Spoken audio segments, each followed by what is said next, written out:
ابھی next question ہے، ہمارے معاشرے میں عوام الناس کی اکثریت یہ سوال پوچھتی ہے کہ عام غسل اور غسل جنابت میں کیا فرق ہے؟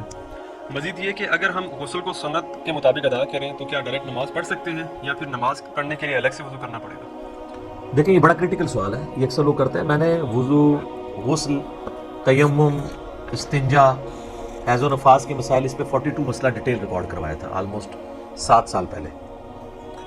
اس میں نے بتایا تھا سورۃ المائدہ میں سٹارٹ کے اندر ہی وضو کا طریقہ ہے کہ چہرے کو دھویا جائے، اس کے بعد دونوں ہاتھ کونیوں تک، پھر سر کا مسح اور پاؤں کو دھویا جائے۔ بل یہ پاؤں کے مسح والا اختلاف بھی ہے اپنی جگہ، المصنف ابن ابی شیبہ میں موجود ہے کہ اکرمہ جو تابعی تھے ابن عباس کے شاگرد، وہ پاؤں پہ مسح بھی کر لیتے تھے۔ اس کو زیادہ جھگڑا نہیں بنانا چاہیے۔ تو یہ وضو کا طریقہ قرآن کے اندر ہے، بخاری مسلم میں درجنوں احادیث ہیں، بلکہ مسلم شریف کے اندر تو 1000 سے زیادہ احادیث ہیں وضو، غسل، نماز اور طہارت کے مسائل کے، 1000 سے زیادہ۔ لیکن یہ آپ کو کہتا ہے کہ وضو کا طریقہ تو امام حنیفہ نے بتایا ہے، تو حدیث کے اندر موجود ہے۔ تو آپ بخاری مسلم دونوں میں حدیث موجود ہے کہ نبی الاسلام غسل کیسے کرتے تھے۔ امہات المومنین نے روایت کی ہے کہ نبی الاسلام جب بھی غسل جنابت کرتے تھے تو آپ علیہ السلام غسل کرنے سے پہلے استنجا کیا کرتے تھے۔ اس کے بعد آپ علیہ السلام زمین پہ ہاتھ مار کے مٹی لیتے تھے، اس زمانے میں ظاہر صابن تو نہیں ہوتا تھا، اور مٹی اس جگہ پہ ملتے تھے جہاں پہ مری وغیرہ لگی ہوتی تھی تاکہ اس کو صاف کرتے۔ ظاہر وہ سمپل پانی سے تو صاف نہیں ہوگی۔ اس کے بعد آپ علیہ السلام، بخاری مسلم کے الفاظ ہیں کہ نماز کا سا وضو کرتے تھے، کلی کرتے تھے، غرغرے کے ساتھ سنت ہے، ناک میں پانی ادھر تک چڑھاتے تھے۔ اور وہ ابو داؤد میں الفاظ موجود ہیں کہ اگر روزہ نہ ہو تو پھر تو آپ اوپر تک، چاہے روزہ ہو تو آپ بس نارملی جتنا ہے پانی۔ اس کے بعد چہرہ دھوتے تھے، نماز کا سا وضو کرتے تھے، پاؤں چھوڑ دیتے تھے۔ اس کے اندر ایک حکمت تھی، کیونکہ کیچڑ تھا، نیچے پانی جمع ہوتا تھا، اور اس زمانے میں لوگ شلوار نیچے سے نہیں پہنتے تھے، تہمت ہوتی تھی، نیچے سے پہنے تو کیچڑ پاؤں پہ لگ جائے۔ تہمت میں جو کر رہا ہے تو وہ تو اوپر سے پہن لے گا اور پاؤں اس کے کیچڑ والے ہوں گے، اور بخاری مسلم میں الفاظ ہے نبی الاسلام باہر آ کے پاؤں دھوتے تھے۔ آج کل ایسا نہیں ہے، آج تو ہم اس میں سے گزر نہیں رہے، ہم تو ٹائلز والے باتھ روم میں ہوتے ہیں، ساتھ ساتھ پانی بہتا رہتا ہے، وہ پاک ہوتا رہتا ہے، نکل جاتا ہے۔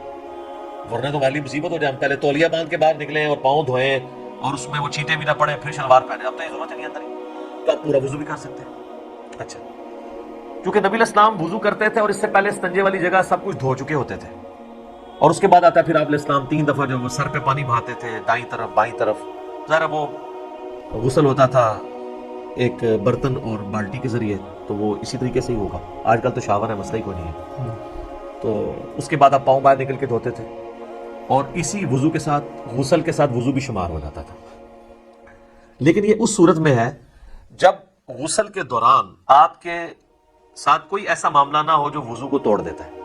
اگر اسی دوران کسی کی ہوا خارج ہو جاتی ہے یا پیشاب کا قطرہ نکل جاتا ہے تو پھر وہ غسل کر کے نکلے اور کہ جی میرا وضو ہو گیا، تو اپنے آپ کو دھوکہ دے گا، کیسے ہوگا؟ اس کو تو پھر اینڈ پہ دوبارہ سے وضو کرنا ہوگا۔ یا اسی دوران اگر شرمگاہ کو ہاتھ لگ جاتا ہے، اگرچہ اختلافی مسئلہ ہے لیکن کبھی دلائل اسی طرف ہے کہ نیکڈ اگر شرمگاہ کو ہاتھ لگ جائے، یعنی ڈائریکٹ پردے میں ہیلو کے لگے وہ تو کوئی مسئلہ نہیں، ڈائریکٹ لگ جائے تو اس کا وضو ٹوٹ جاتا ہے۔ تو اس میں بہتر یہی ہے کہ احتیاط اسی میں ہے کہ آپ اینڈ میں دوبارہ وضو کر کے ہی باہر نکلیں، کیونکہ بعض اوقات ہاتھ لگ ہی جاتا ہے اور اتنا دھیان بھی نہیں رہتا اس طرح کے معاملات میں۔ لیکن اگر یہ سارا معاملہ ہے تو کوئی مسئلہ نہیں ہے، پھر تو آپ کا وضو اور غسل اکٹھے ہی ہوگا، آپ کو دوبارہ وضو کرنے کی ضرورت نہیں ہے۔ مثلا آپ کو تالاب میں کوئی پھینک دے، دھکا بھی دے دے اور غوطہ بھی آ جائے تو ساتھ ہی سارا غسل ہوتا ہے۔ سب سے آسان جو غسل ہے نا تالاب میں، 1 منٹ بھی نہیں چاہیے تالاب کا غسل کرنے کے لیے، سیکنڈز میں غسل ہوتا ہے، وہ پورا جسم دھل جاتا ہے۔ ٹھیک ہے۔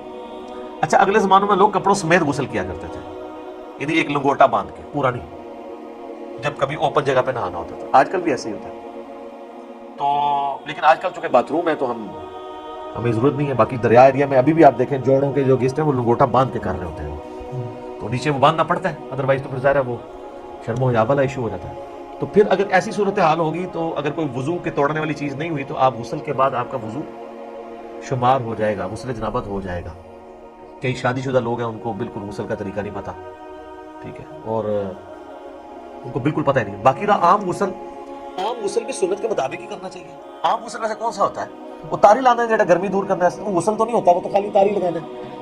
ہر غسل سنت کے مطابق ہی آپ نے کرنا ہوگا۔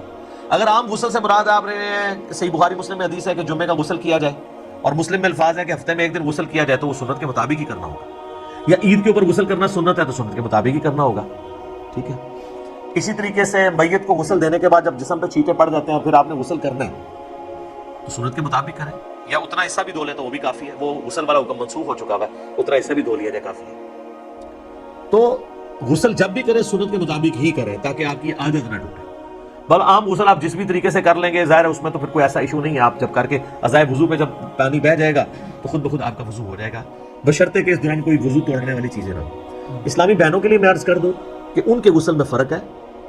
صحیح مسلم کے اندر موجود ہے کہ اما عائشہ کہتی ہے کہ نبی علیہ السلام جو حالت حیض والا غسل ہے نا اس میں ہمیں حکم دیتے تھے کہ ہم بالوں کا جوڑا بھی کھول کے پورا کھول کے نا جو بنائی ہوتی تھی آپ نے چٹیا اس کو کھول کے غسل کریں، لیکن جو عام غسل ہے غسل جنابت اس میں آپ کہتے تھے بس اوپر سے پانی بہا لو تو کافی ہے، کیونکہ عورت کے لیے تو تردد ہے، اس کی تو کئی بالٹیاں سر پہ ہی لگ جائیں گی۔ اس زمانے میں تو پانی بھر کے لانا بھی ایشو ہوتا تھا، آج کل والا صاحب تو نہیں ہے، اٹیچ بات ہے اور اوپر جو ہے وہ آپ کا شاور چل رہا ہے۔ تو اسی والے سے وہ سیدہ عائشہ کے پاس کچھ تابعین آئے بھی تھے، وہ مانتے ہی نہیں تھے کہ جی آدھی بالٹی سے کیسے غسل ہو سکتا ہے، تو عائشہ ان کے سامنے آدھی بالٹی لے کے گئی پردے میں موٹے کپڑے میں، اس وقت ذرا اٹیچ بات کپڑے والے ہی ہوتے تھے، ٹوائلٹس گھروں میں نہیں ہوتے تھے، گھروں کی چھت پہ ہوتے تھے یا باہر زمین میں، لیکن باتھ روم تو گھر کے اندر ہوتے تھے کیونکہ اس میں بدبو والا نہیں پانی بہ جاتا ہے۔ وہ کہتے ہیں جی سیدہ عائشہ نے غسل کر کے دکھایا، بخاری مسلم میں آتا ہے۔ میں نے اس کو بھی جواب دیا تھا، انہوں نے ان کے سامنے نہیں کیا، ان کا وہم نکالا ہے کہ دیکھو اندر ٹوٹی بھی کوئی نہیں ہے، میں یہ پانی لے کے جا رہی ہوں، اس سے غسل کر کے نکلوں گی، تو وہ ان کا وہم نکالنے کے لیے تھا۔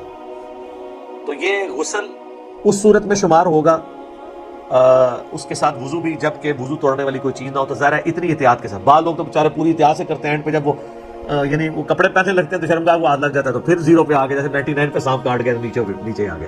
تو بہتر یہی ہے کہ تسلی سے کر کے نکلیں، بعد میں آپ وضو کر لیں، اور اس میں کوئی غلوب والا شمار بھی نہیں ہوگا، ظاہر ہے کہ آپ اس اعتبار سے کر رہے ہیں۔ اچھا یاد رکھیے گا، ایک مجھے ضمناً آیا، لوگ پوچھتے بھی رہتے ہیں غسل کن چیزوں سے ٹوٹتا ہے؟ غسل اسی صورت میں ٹوٹے گا جب شہوت کے ساتھ منی خارج ہوگی، یا میاں بیوی ازدواجی تعلق قائم کریں اور اس صورت میں چاہے منی خارج ہو یا نہ ہو، بس یہ دو چیزیں جن سے غسل ٹوٹے گا۔ حیض والا تو عورتوں کا معاملہ الگ ہے۔ تیسری کوئی صورت نہیں ہے، بعض اوقات پیشاب کرتے ہوئے منی کے قطرے نکل جاتے ہیں تو وہ شہوت کے ساتھ نہیں نکلے، اسے ودی کہتے ہیں، وہ منی نہیں ہوتی، وہ غسل نہیں توڑے گی۔ اسی طریقے سے بعض لوگ بیچارے پہلے وہ غسل سے پہلے وضو کرتے ہیں، اس کے بعد جب سر پہ پانی ڈالتے ہیں تو ٹھنڈک کی وجہ سے پیشاب کے قطرے نکل جاتے ہیں، وہ سمجھتے ہیں پیشاب نکل گیا پھر دوبارہ سے غسل شروع کرنا ہے۔ نہیں، پیشاب نکلنے سے غسل تو نہیں ٹوٹا، وضو آپ کا ضرور ٹوٹ گیا، تو وہ وضو تو آپ نے ویسے بھی اینڈ پہ دوبارہ ہی کرنا ہوگا احتیاطاً، غسل آپ اپنا جاری رکھیں۔ غسل کے دوران پیشاب کرنے سے، ہوا خارج ہونے سے غسل جہاں تک پہنچے اس کو آگے ہی لے کے چلیں، پھر زیرو پہ نہیں آپ نے آنا، کیونکہ وہ غسل نہیں ٹوٹا، آپ کا وضو ٹوٹا ہے، تو وضو تو آپ دوبارہ بھی کر لیں گے۔